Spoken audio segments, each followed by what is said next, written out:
भैरवपुर गांव में बरसों से पानी की एक बूंद तक नहीं गिरी थी। धरती फटी पड़ी थी, खेत सूखे हुए थे और किसान निराशा की गहराई खाई में डूबे हुए थे।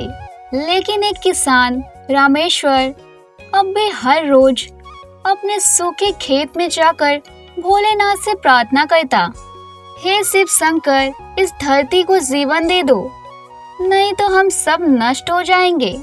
एक दिन जब रामेश्वर बेहद थक कर अपने झोपड़ी में बैठा था, तभी उसका ध्यान खेत के कोने में लगी एक अजीब सी बेल पर गया।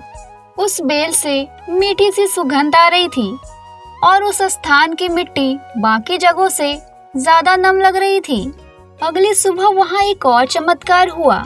उस बेल के पास से एक पतली जलधारा फटने लगी। गांव के लोग भागे भागे आए और देखा कि रामेश्वर का सूखा खेत अब हरियाली से ढकने लगा है। उसी शाम एक अजनबी साधु आया।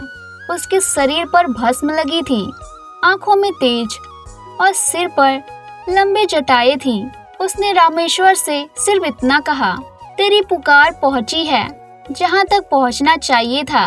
यह बेल नहीं, कृपा है। यह भूमि अब साधारण नहीं रही। रामेश्वर समझ नहीं पाया, पर उसने साधु को खाना खिलाया, विश्राम कराया।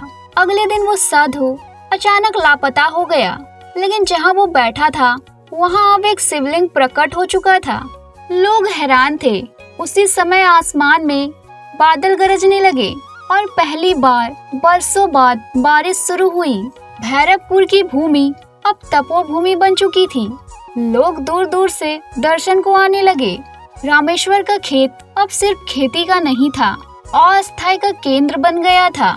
गांव वालों को अब समझ आया, वो साधु और कोई नहीं, स्वयं महादेव थे, जो रामेश्वर की सच्ची भक्ति से प्रसन्न होकर प्रकट हुए थे। उन्होंने अपने चरणों से उसकी जमीन को पावन कर दिया था। इसलिए दोस्तों, जहाँ सच्ची भक्ति होती है वहाँ महादेव स्वयं प्रकट होते हैं, चाहे वहाँ मंदिर हो या एक किसान का सूखा खेत। हर हर महादेव।